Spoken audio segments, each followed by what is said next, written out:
दोस्तों, स्वागत है आपका मज़ेदार दुनिया में। ये दुनिया आपको इस दुनिया से दूर एक नई यात्रा पर ले जाएगी। वो यात्रा जो रहस्य और रोमांच से भरी होगी। तो आइए दोस्तों, टिकट लीजिए, यानी सब्सक्राइब कीजिए और तैयार हो जाइए मैजिक, मस्ती, मिस्ट्री से भरी रोलर कोस्टर रहस्यमयी राइड के लिए। दोस्तों, ये कहानियाँ सिर्फ और सिर्फ मनोरंजन के लिए हैं। इस कहानी के सभी पात्र और घटनाएं काल्पनिक हैं। किसी तरह का अंधविश्वास फैलाने की हमारी कोई मंशा नहीं है। डायन लाडो। रात के शायद 2 बजे होंगे। पानी उबलने की आवाज से मेरी नींद खुली तो पूरा कमरा भाप और उमस से भरा था। शीशे, दीवार, दरवाज़ों, टीवी, यहाँ तक कि ऊपर पीले बल्ब पर भी ओस की परत सी जम चुकी थी। पर मैंने तो गेस्ट हाउस के कमरे में आने के बाद चाय की केतली का स्विच ऑन ही नहीं किया।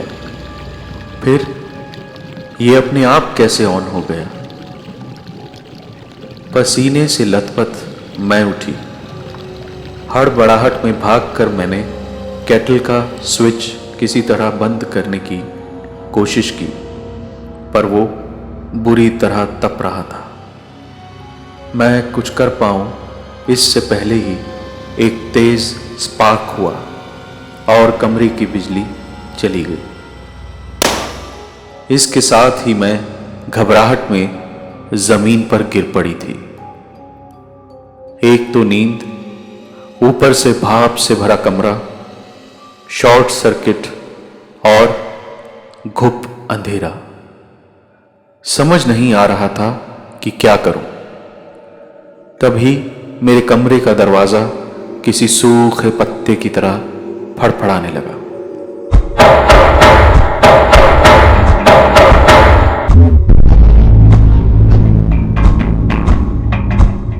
उस पर कोई भयानक तरीके से दस्तक दे रहा था। धम धम धम धम की आवाज दिल दहला रही थी। कौन है? मैं घबराहट में जोर से चिल्लाई।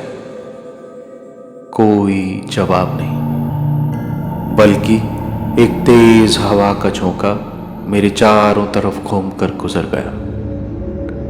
पर इतनी ही देर में घुप अंधेरे में अचानक उस पानी गर्म करने की इलेक्ट्रिक केटल का स्विच ऑन हो गया और उसमें से तेजी से भाप निकलने लगी। इतनी तेजी से कि जैसे किसी ने एक साथ कई लीटर पानी उबलने रख दिया हो। डर से तो मैं पहले ही कांप रही थी। कमरे में भयानक गर्मी और दरवाजे पर तेज होती दस्तक। मैं पूरी ताकत से चीख उठी और हैरत अंगेज तरीके से एक ही पल में सब शांत हो गया। इसके साथ ही कमरे का पीला बल्ब रोशन हो गया और कमरा वापस ऐसे साफ हो गया कि वहां भाप की एक बूंद भी नहीं थी।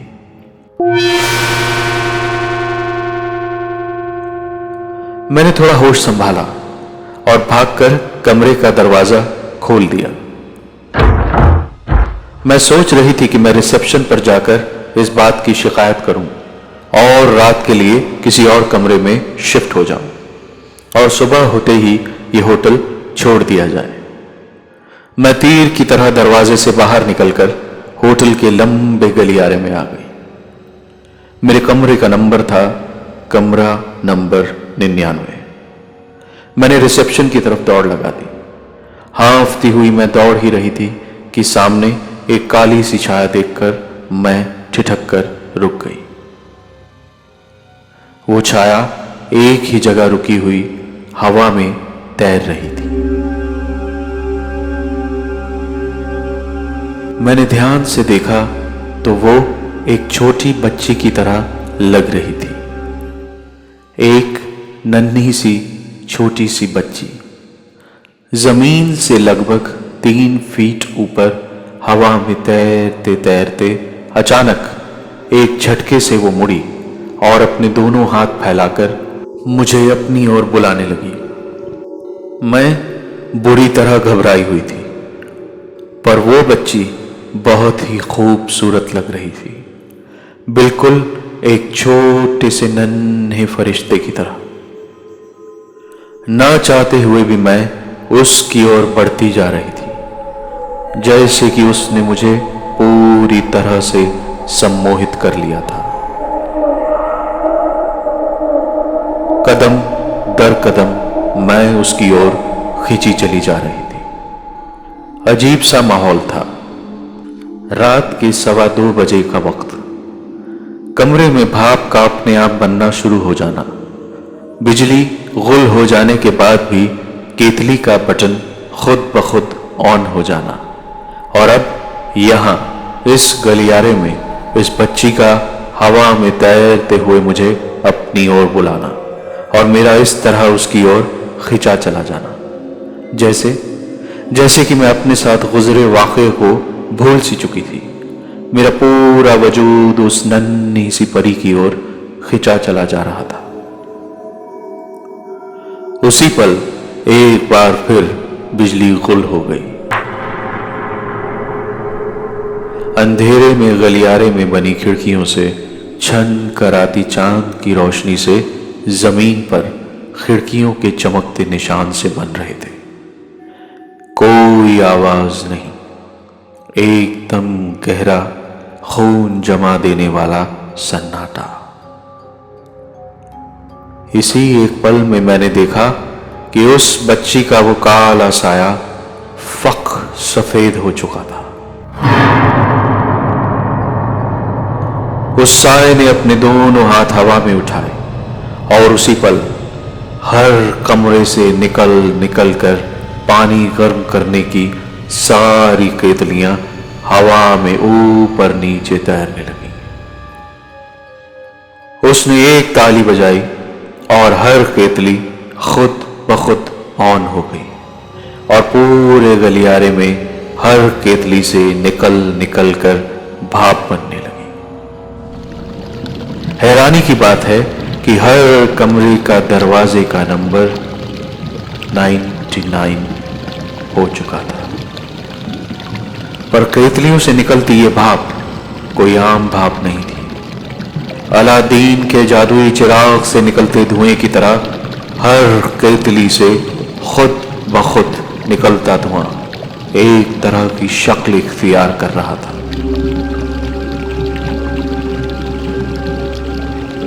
हर केतली से निकलता धुआं एक एक बच्ची का रूप ले रहा था। छोटी छोटी हवा में तैरती, कुछ रोती और कुछ खिलखिलाती बच्चियां। उसी पल वो सारी बच्चियां घने अंधेरे में किसी बल्ब की तरह चमकने लगी। वो सब की सब एक साथ धीरे धीरे एकदम किसी शीशे पर फिसलती पानी की बूंद की तरह लहराती हुई जमीन पर उतरने लगी। उनके जमीन पर उतरते ही किसी तिलिस्मी करिश्मे की तरह उस जमीन पर पानी में फेंके पत्थर की तरह गोल गोल फैलती हुई लहरें बनने लगी।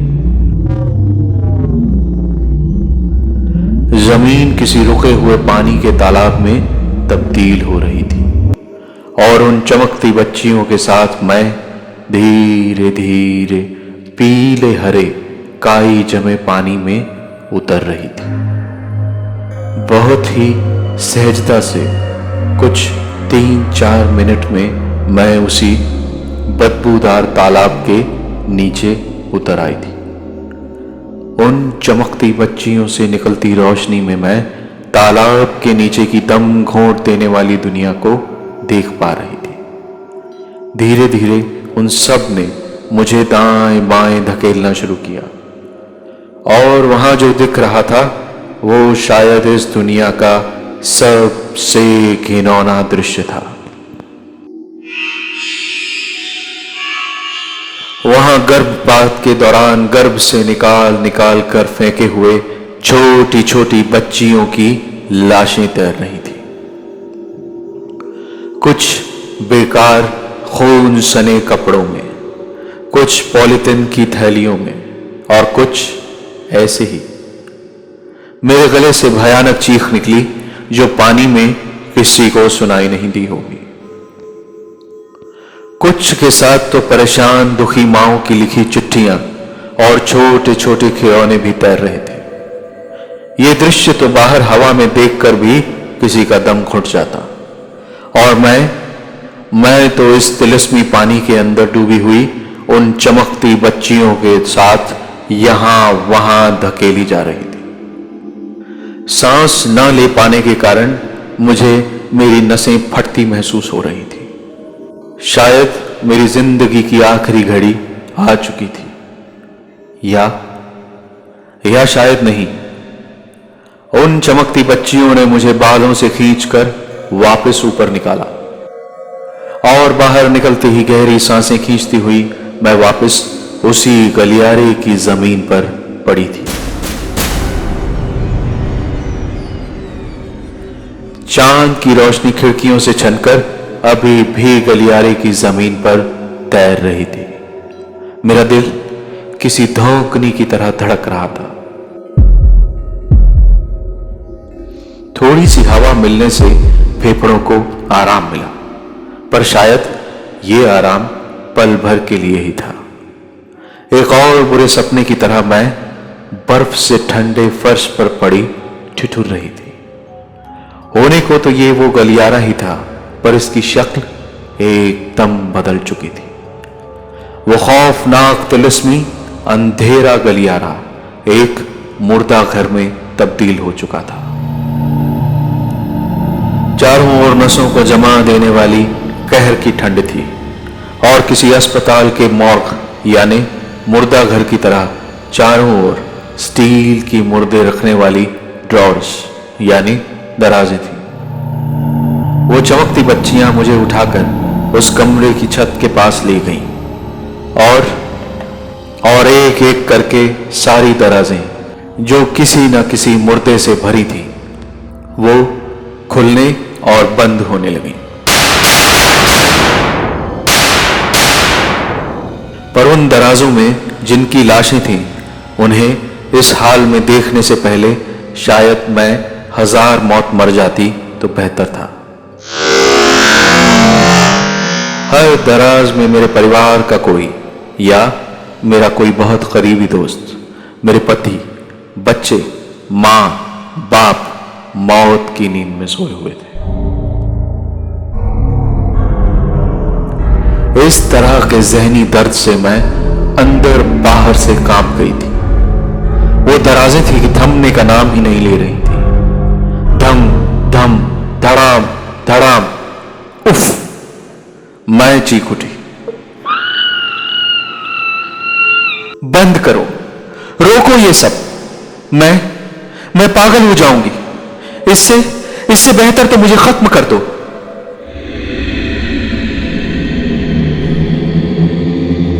मेरी ये बात सुनकर वो चमकती बच्चियां जोर जोर से खिलखिलाकर हंस पड़ी।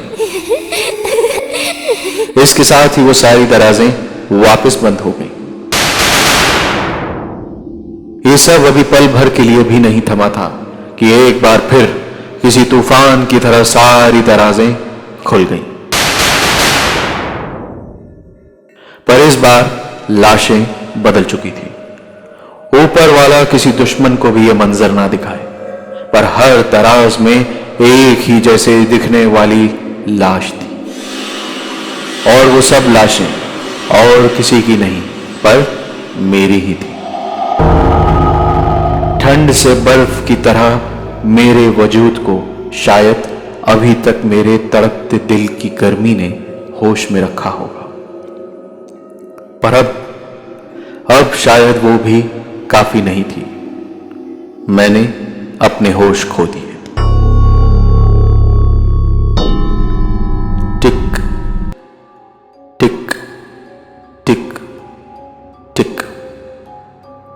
जाने क्या वक्त होगा जब मुझे होश आया।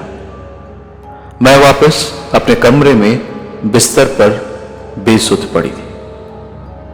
रात का गहरा सन्नाटा और अंधेरा अभी भी चारों ओर से मुझे घेरे खड़ा था।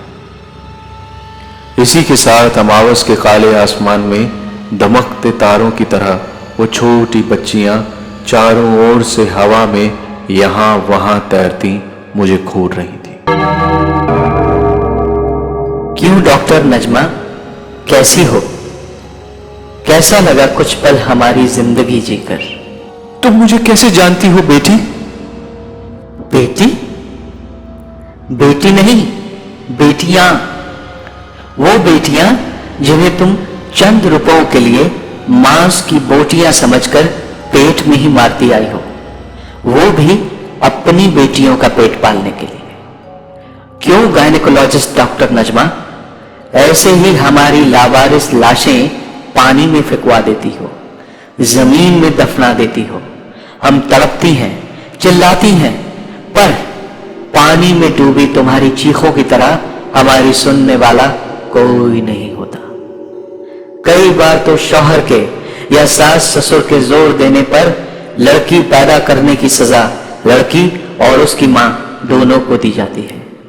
हम में से कई हैं जिनकी रूहें मुर्दा घर में पड़ी या झूठ बोलकर कब्रों में दफनाई अपनी मांओं को ढूंढती हैं। उन्हें देखकर बिलखती हैं, पर हमारी कराहों, हमारी सिसकियों पर कोई ध्यान नहीं देता। आज हम तुमसे ये जानना चाहती हैं कि क्या कसूर है हमारा। आखिर क्यों चंद रुपयों के लिए तुम मांस का बेजान लोथड़ा समझकर हमें कूड़ेदान में या सुनसान बयाबानों में फेंकवा देती हो? आज कुछ पल के लिए जो जिंदगी तुमने जी है, वो जिंदगी मुद्दतों से हम पल पल हर पल जीती रही हैं। तुम लोगों के लिए दिन निकलता है और दिन ढलने पर रात होती है, पर हम मासूमों के लिए है तो बस ये गुमनाम जिंदगी और ये बेजान अंधेरा। ऊपर वाले की मर्जी से हमें इस दुनिया में उतारा जाता है, पर तुम जैसे इंसान की शक्ल में छुपे हैवान हमारी वो जिंदगी जो हंसती खेलती हो सकती थी उसे दोज़ख में बदल देती हैं और हमें बना देती हैं मासूम बच्चियों से बदलकर डायन बच्चियां। वो जिंदगी जो तुमने हमसे छीन ली, चाहे तो हम तुमसे एक पल में छीन लें, पर अगर हमने ऐसा किया तो हमारा ये पैगाम दुनिया तक कभी ना पहुंच पाएगा। अपनी और अपने परिवार की खैरियत चाहती हो तो आज से, इसी पल से अपनी जिंदगी का मकसद जिंदगी लेना नहीं, जिंदगी देना, उसे संवारना बनाओ। एक छोटे से गुल की आह पूरे के पूरे गुलिस्तान को उजाड़ देती है। इससे पहले कि ये दुनिया तबाह हो जाए, तुम अपने तौर तरीके बदल डालो। शायद तुम भूल चुकी हो कि तुम भी हमारी तरह कभी एक बच्ची ही थी। अगर तुम्हें भी इसी तरह पेट में खत्म कर दिया गया होता तो आज तुम भी हमारी तरह जमीन के नीचे की दुनिया का हिस्सा होती। जिस एबॉर्शन कॉन्फ्रेंस का हिस्सा बनने तुम इस गेस्ट हाउस में ठहरी हो, वो कॉन्फ्रेंस होने से रोकना तुम्हारा काम है।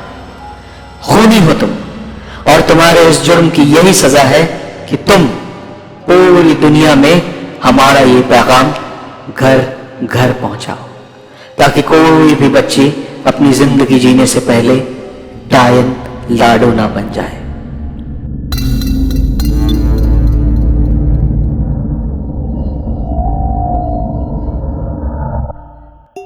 अंधेरा शायद छट चुका था। सूरज की पहली किरण के साथ ही मेरी आंखें खुल चुकी थी। नतीजतन दोपहर तक मैं बिस्तर पर पड़ी सारा वाकया सोचती रही। इस दौरान कई बार मुझे ख्याल आया कि मैं खुद को खत्म कर लूं। घिन आ रही थी मुझे अपने आप से, पर शायद वो सजा किसी के काम नहीं आती। न मैं जिंदगियों में कोई बदलाव ला पाती और न ही आज आप सब के सामने खड़ी गर्भपात को रोकने वाली सबसे बड़ी टीम बनाने का अवार्ड ले पाती। मुझे फक्र है कि आज सही कदम उठाकर हम 5000 से ज्यादा गर्भपात रोक चुके हैं। पर मैं कोई फरिश्ता नहीं हूं। मेरे हाथ भी कितनी बेजान मासूम जिंदगियों के लहू से रंगे हैं। इसलिए ये अवार्ड मैं खुद ना लेकर अपनी पूरी टीम के नजर करती हूं। मैं ये अवार्ड नजर करती हूं उस डायन लाडो को, और उम्मीद करती हूं कि मेरे इस किस्से से हर इंसान एक सीख लेगा। उस हॉल में सन्नाटा पसर चुका था। लोग सन्न से बैठे पत्थरों की मूर्तियों में बदल चुके थे। उसी हॉल में एक कोने में बैठा मैं भूल चुका था कि मेरे आंसू बह बह कर मेरी छाती तक पहुंच चुके हैं।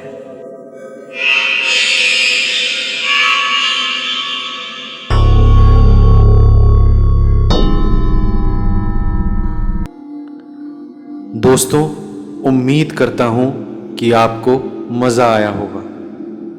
इस कहानी को इतना शेयर करें, लाइक करें कि मुझे भी आगे की कहानियां लिखने में मज़ा आ जाए।